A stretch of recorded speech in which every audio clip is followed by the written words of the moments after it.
Namaste and greetings, and welcome to the Center for Spiritually Integrated Arts, a Centers for Spiritual Living teaching center. I'm Reverend Dr. Raymond Anderson, the founding minister and spiritual director. If you ever have questions about who I am, who we are, what we do, what is Spiritually Integrated Arts? What is a teaching center? What is Centers for Spiritual Living? What is metaphysical spirituality? What is New Thought? Science of Mind and Spirit?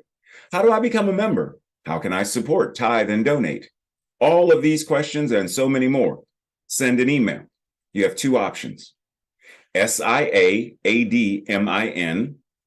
Spiritually Integrated Arts, admin at spirituallyintegratederarts.org, or spirituallyintegratederarts@gmail.com. Either of those will work.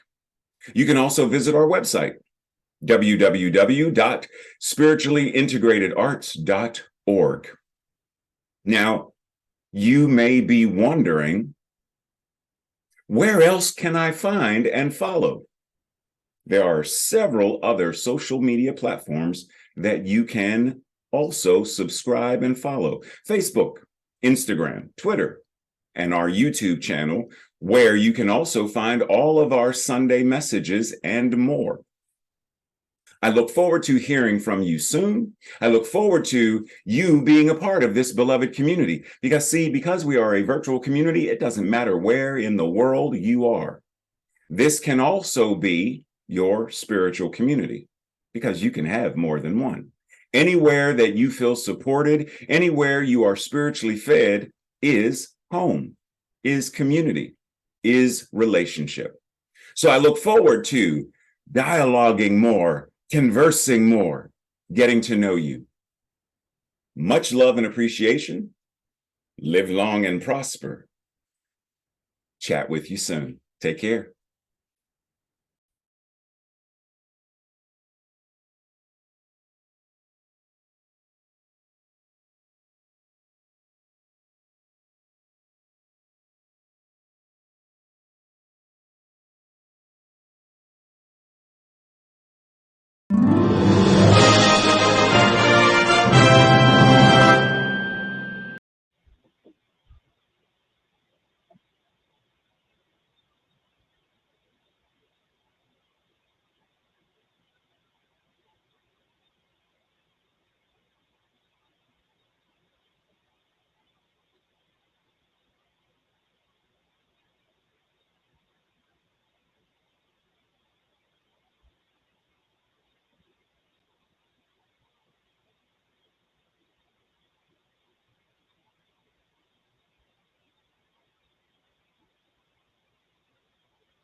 Namaste and blessings as we close out October. Once again, we enter into the space of playing with paradox. And while we have sort of touched on the idea of both and versus either or as a state of operating within the paradox, today we are specifically talking about the genius of the and. You get that? The genius of the and. Because truly embracing the genius of the and is that place in that space where we are given the opportunity to truly move forward. And you can call it whatever you want, forward, upward, deeper inward. It's giving us the space of connecting more powerfully and more authentically with the truth of our being. as the divine incarnating itself.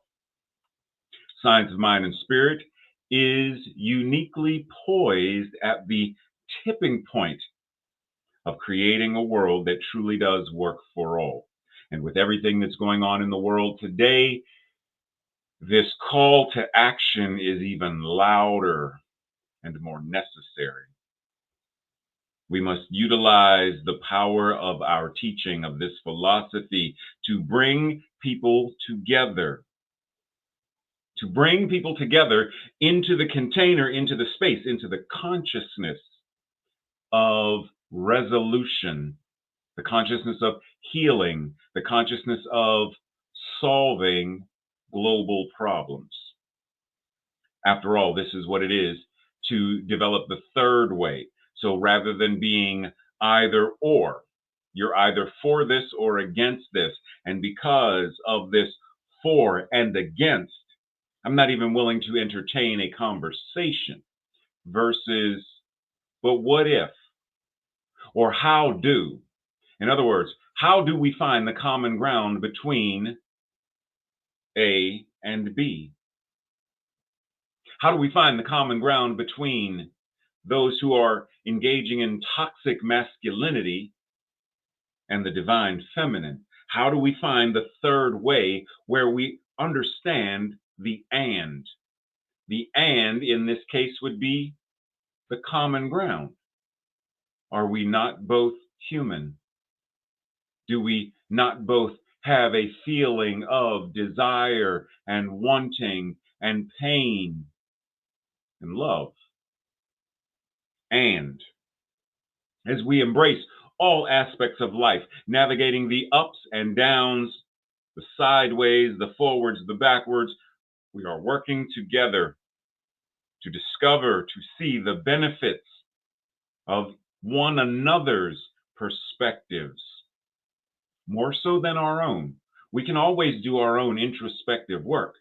But if we are going to come together as beloved community, I need to know your perspective. I need to know your consciousness. I need to know your life story. And so we sit and we relate and we communicate and we connect. When we come together from in this space of communication, solving problems, healing consciousness or shifting consciousness or evolving consciousness, then we are moving forward, moving upward, moving inward, moving in more powerful, life affirming ways that at one time seemed impossible. And now, not only do they seem possible, they are far more probable. Breathe. Because as we step into this and, what we are discovering is that this area of thought, this paradigm, this consciousness is actually the right and perfect next step in our own individual and collective spiritual evolution. Breathe.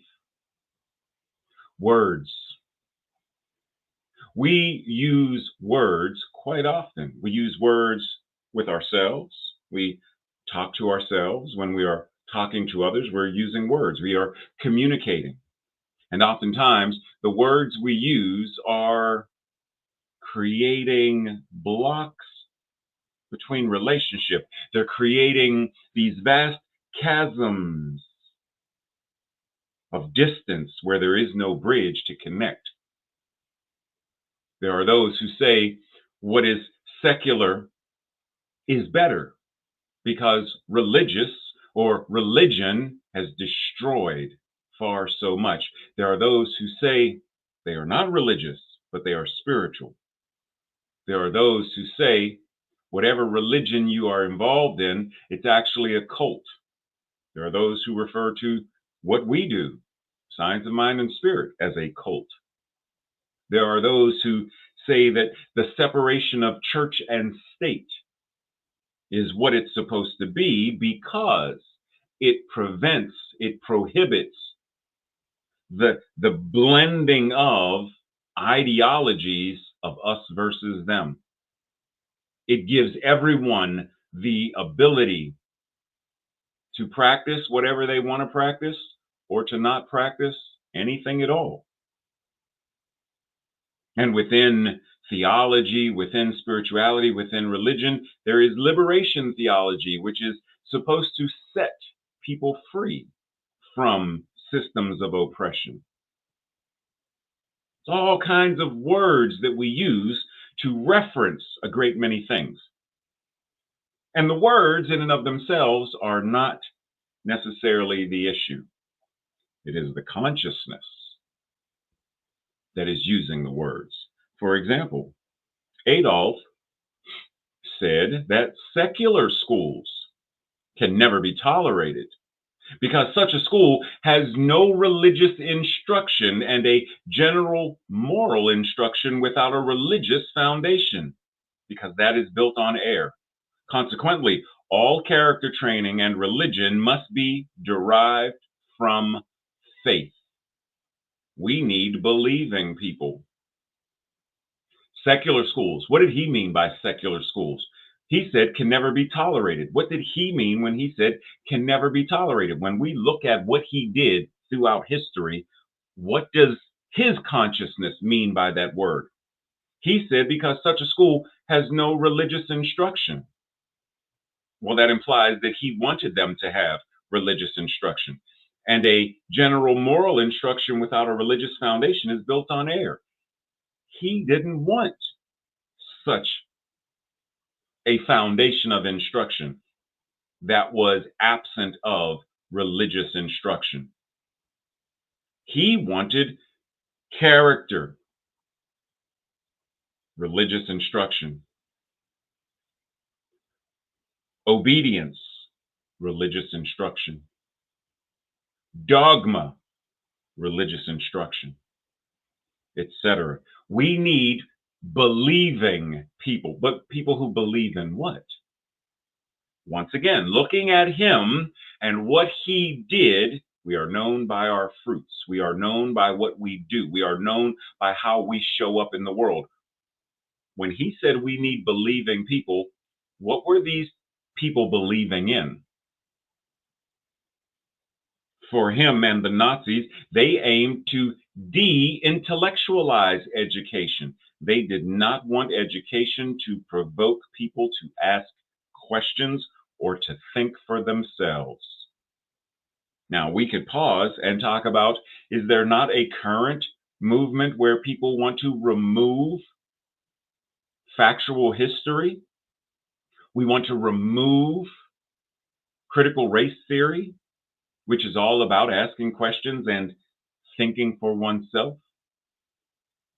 Is there not a current consciousness that is mirroring this consciousness?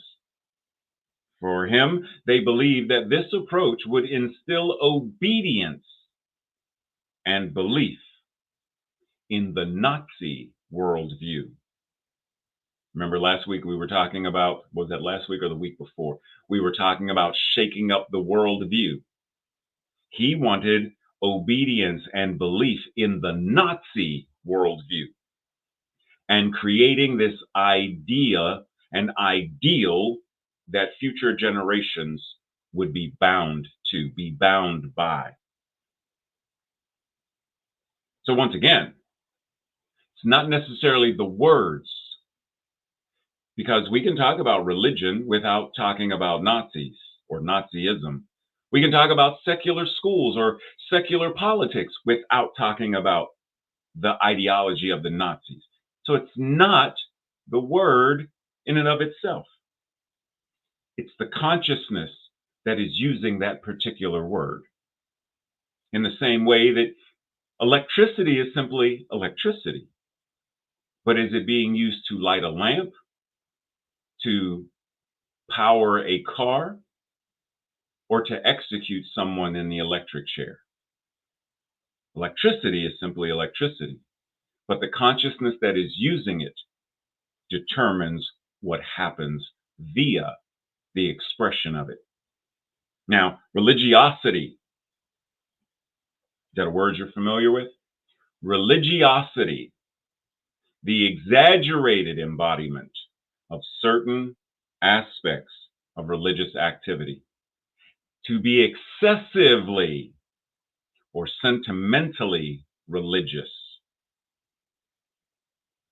Now, think about, there are those whose religion becomes a source of oppression, a source of trauma and terror for others. That is because what they are practicing is actually religiosity and not religion. The word religion, the etymology of it, simply means to be bound, to be connected, or as some would say, to be equally yoked. Religion, in and of itself, there's one aspect of it which says to go through something again, to reread or to rethink, to re-examine. So what's actually the issue? The word or the structures that this word is ascribed to? Think about what I'm saying. If there is a group of people who don white sheets with pointy tops and they burn crosses and lynch people, predominantly people of color, Black people, and they practice what they refer to as the Christian religion. Is it the religion that is making them do this? Or is it their consciousness and how they are twisting, because what they are doing is turning their religion into religiosity based upon whatever else is going through their consciousness and their paradigms? Because we could ask, well, where in the Christian text, the Bible, does it specifically or overtly say that one should put on a sheet, burn a cross, and lynch people of color? It doesn't. But one's religiosity that turns into the cult of Christianity very easily can. See, it's not difficult for any belief system to become a source of obsession, oppression, dogmatic. Any of the words can be used to label, because once again, as Shakespeare said, a rose by any other name would smell as sweet. So it's not the name per se that is the most significant thing. It is the essence that is back of it, or the essence as it is expressed. Because we can become obsessed with politics and make politics our source of religiosity. Politics can become a cult. Parenting can become a cult. I know many parents who are cult leaders in the manner in which they are parenting their children. Do as I say, not as I do. Children are meant to be seen, not heard. It's the year 2023, and I know parents who parent that way, that their children are their loyal subjects out of obligation, not love. Anything Marvel Comics can become an obsession, a cult. Because there are many people on YouTube and social media who not only argue about various movies, DC, Marvel, Flash, who should have been the Flash, which Flash was best. They argue about the X-Men. They argue about WandaVision. They argue about Kang and the Kang Dynasty. They argue. And not just do they argue, because good debate, critical discussion is fine, but they get personal and they insult, and some of them even make threats against other people's lives. How is that not a cult, an obsession, religiosity? Now, as Doug would say, squirrel, let us go on a slight tangent for a moment. What words or concepts cause you to feel uncomfortable? What words or concepts cause you to feel uncomfortable intellectually or societally, emotionally, within your relationships, within your spiritual practices or spiritual path? What words or concepts cause you to feel uncomfortable? Or we could ask it another way in terms of what causes you to feel intellectual discomfort? What causes you to feel emotional discomfort, societal discomfort, relational discomfort, spiritual discomfort? Pause and breathe, because if we're not willing to actually answer these questions, then we're not willing to actually heal, grow, or evolve. And it's important to be mindful, because oftentimes we equate being uncomfortable or discomfort with being in pain. And as R.D. Laing says, pain in this life is not avoidable. We're going to experience pain, a paper cut. We're going to experience pain. But the pain, right? But the pain we create avoiding pain, that is avoidable. Let's say that again. Pain in this life is not avoidable, but the pain, in other words, the discomfort and the suffering that we create by trying to avoid discomfort and suffering, that is avoidable. So once again, what causes you pain or discomfort? We use phrases. I'm sure many of us, if not all of us, are familiar with the phrase, no pain, no gain. Okay. And then we have suffering is not for nothing. Okay, I hear you. I hear you, Elizabeth. And yet, did you know that it is said in religiosity of Christianity, it is often through the deepest suffering that God teaches his people the deepest lessons. How many of us have heard some version of that? It is often through the suffering that we learn the lesson and therefore evolve and grow. We make suffering out to be a necessary thing, but it's not. We do not need to suffer to learn or to grow. Now, but why do we teach this?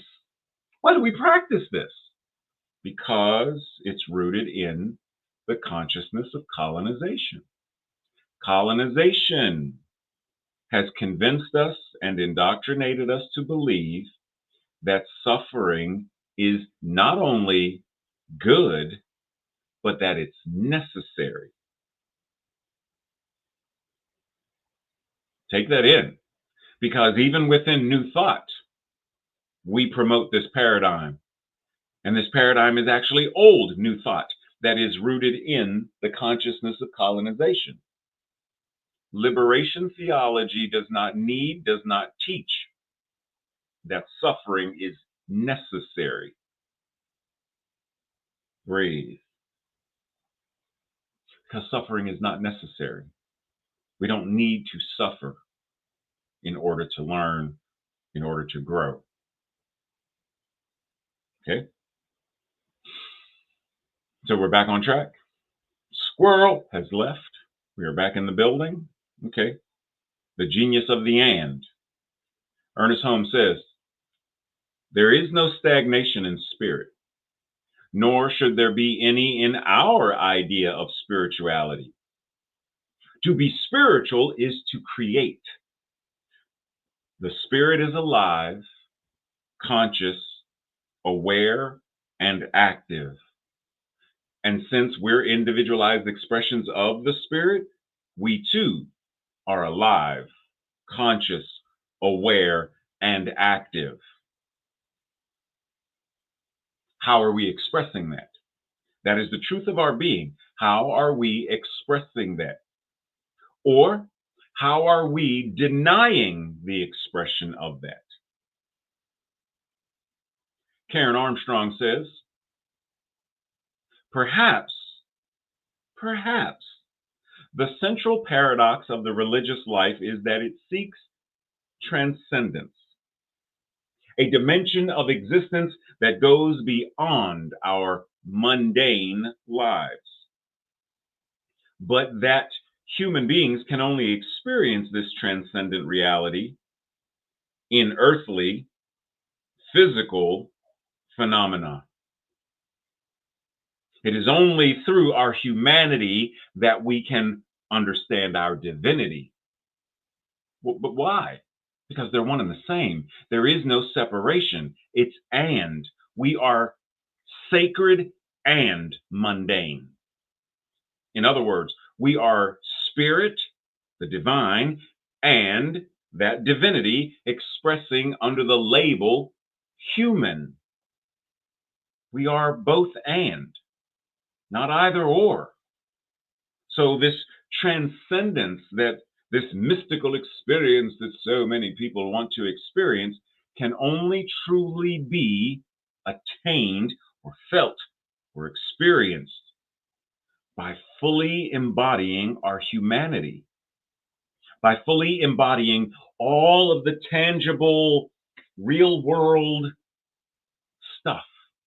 Because right where you are, God is.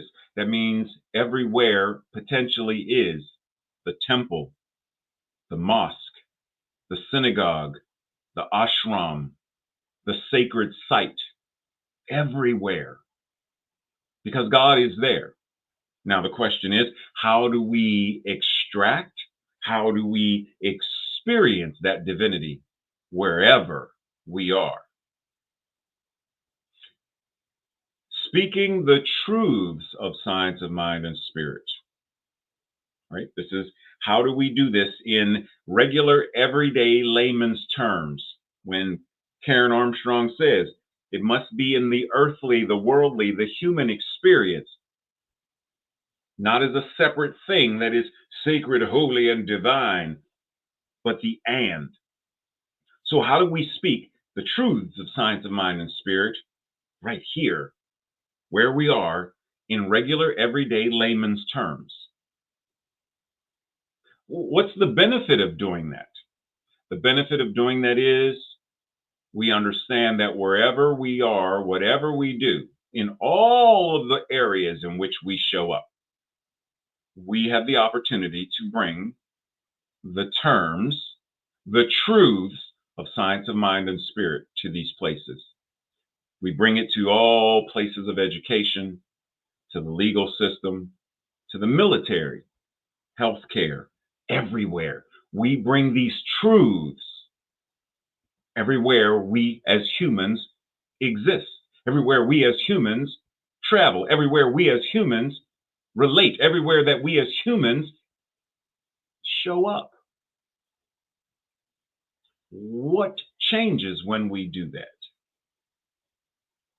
Dr. Holmes says a true healing is the revealing of truth. A true healing. So when we speak the truths of science of mind and spirit in the courtroom, in the prison system, in the healthcare system, what we are doing is offering true healing because we are revealing the truth.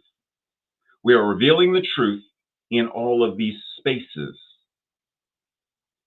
A true healing. There is nothing that needs to be healed, only truth to be revealed.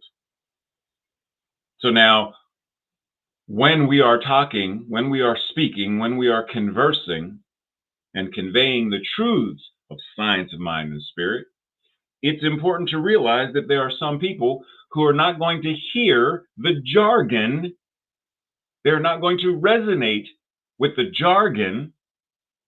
They are not going to, they're not going to want to hear it.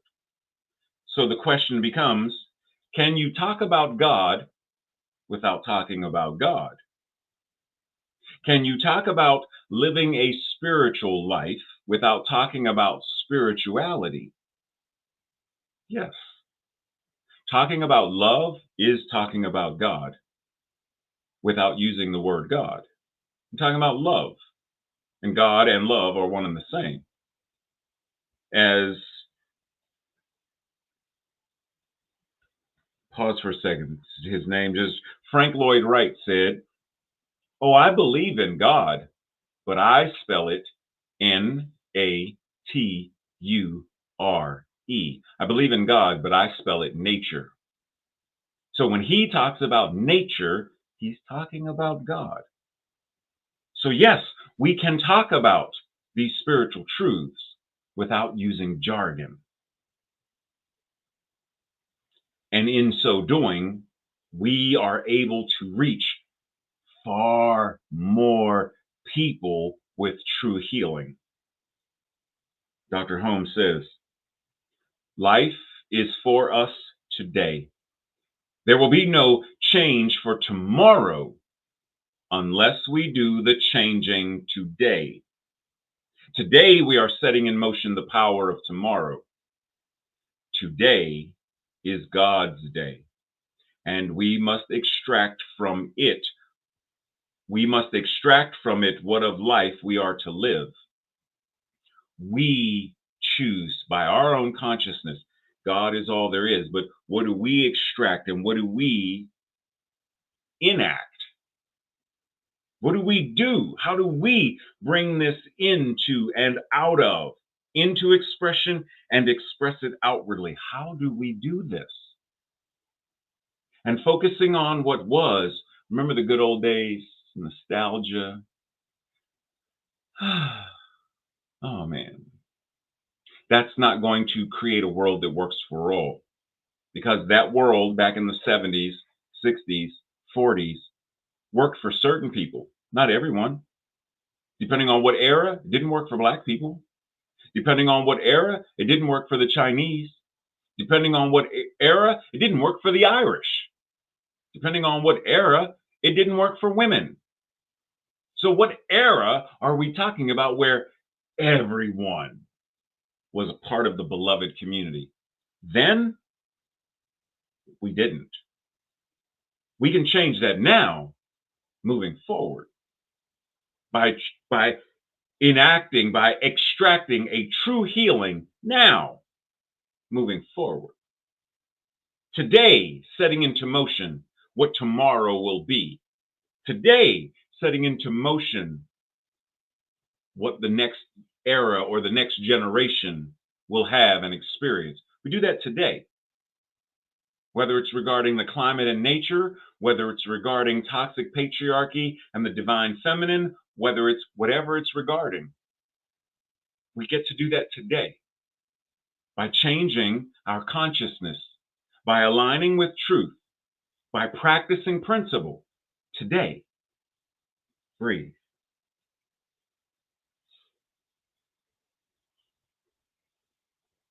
How often have you, expressed or told someone, so what I'm saying is, you are an amazing person who is worthy of living your best life.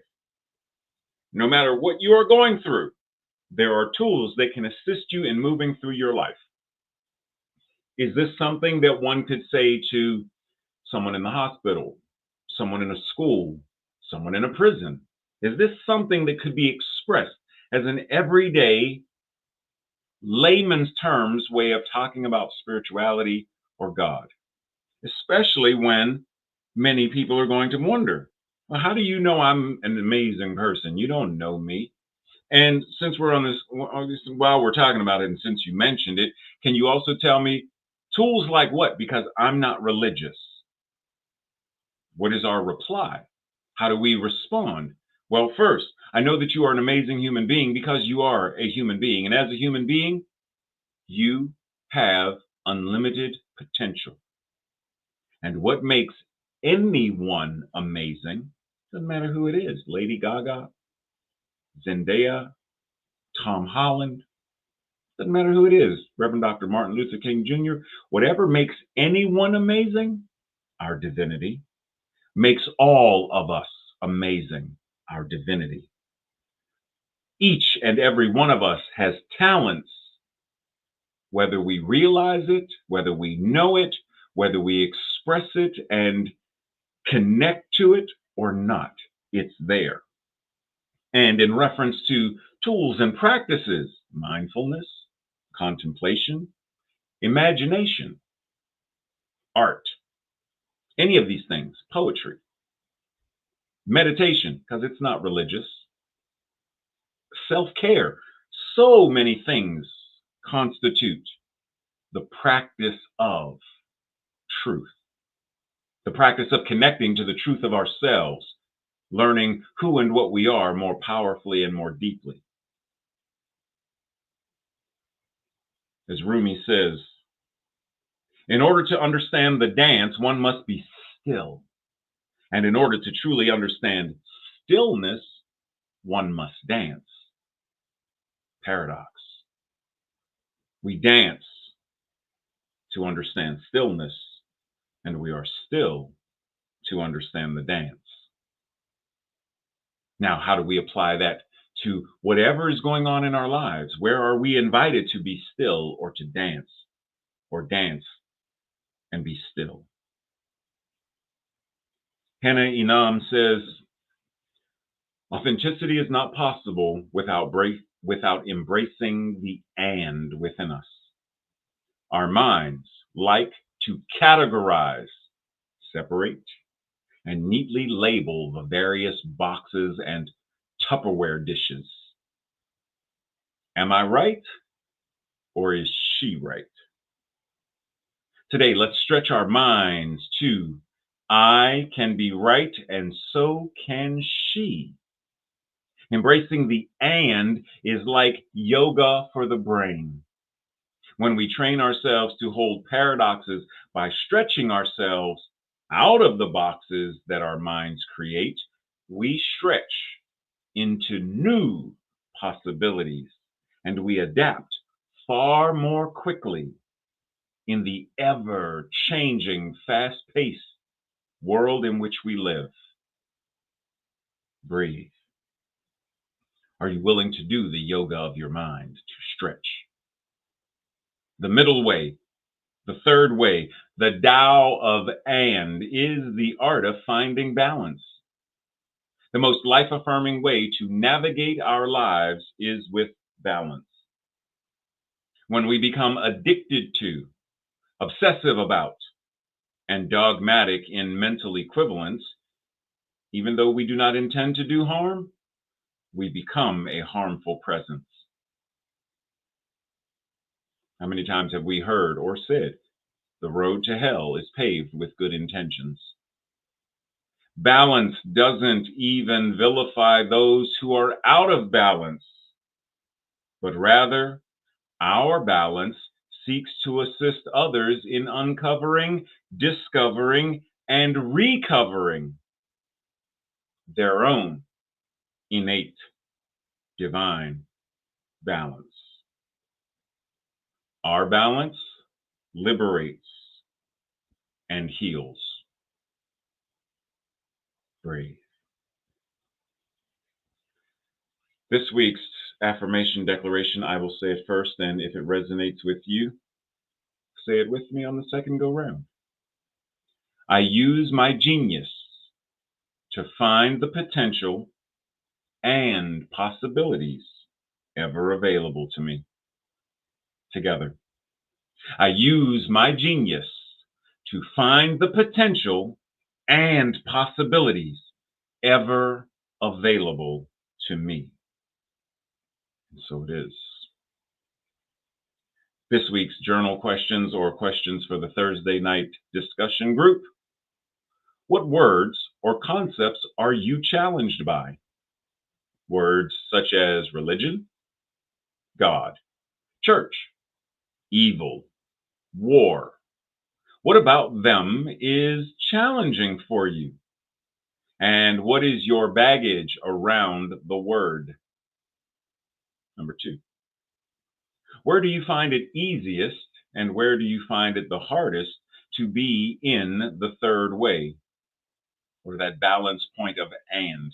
Where is it the easiest for you to and? Where is it harder or the hardest for you to and? Number three, what challenges in your life are you most passionate about solving? Okay, what about challenges in your community that you're passionate about solving? Challenges in your country, challenges in the world. What challenges in your life, your community, your country, your world are you most passionate about solving? And lastly, what would you like to see our community as a CSL, as a new thought community, a beloved community? What would you like to see our community do to usher in a world that works for everyone? And what is your role in this process? Breathe. As we go to that space of prayer, anchoring into the infinite and all that is, knowing that what it is we are. We are the very expression of the and. I am Ray and the divine, both and. The genius of my and is that Ray is a divine expression of the one. And what is true for me is true for everyone watching. The genius of the and is knowing that we are the absolute, the numinous, the divine, and the absolute, the numinous, the divine, and we are it in expression. We are the divine, God, the universe, source, expressing itself in, through, and as us right here and right now. And so we come together in this consciousness, as this consciousness, from this consciousness, to shift and move, to bring true healing to our individual lives, to our relationships, to the places that we go, the library, the school, the hospital, our places of work and employment, our places of pleasure and enjoyment. Wherever it is we go, God is. And we go with that awareness. We bring the energy of, and this grocery store is hallowed ground. I bring my awareness to knowing that when I am in the freezer section simply to buy ice cream, I am there as an emissary of love and joy and power. And there is no simply getting ice cream. There is the divine moving, the divine being moved, the divine purchasing, the divine being purchased, and the divine consuming and being consumed as the ice cream is enjoyed. All of it, all of it, all of it is the divine dance of creation, the divine dance of the one, the divine dance of love and law, the divine dance of God. And that is the dance we are engaged in, always. Whether we are still and quiet, whether we are active and in motion, it's all God all the time. And we choose it consciously and actively. And the law says yes. So we surrender it and allow it to be what it is in gratitude. It is answered prayer. It is done. It is right here and right now, manifesting, demonstrating, being expressed as our experience individually and collectively.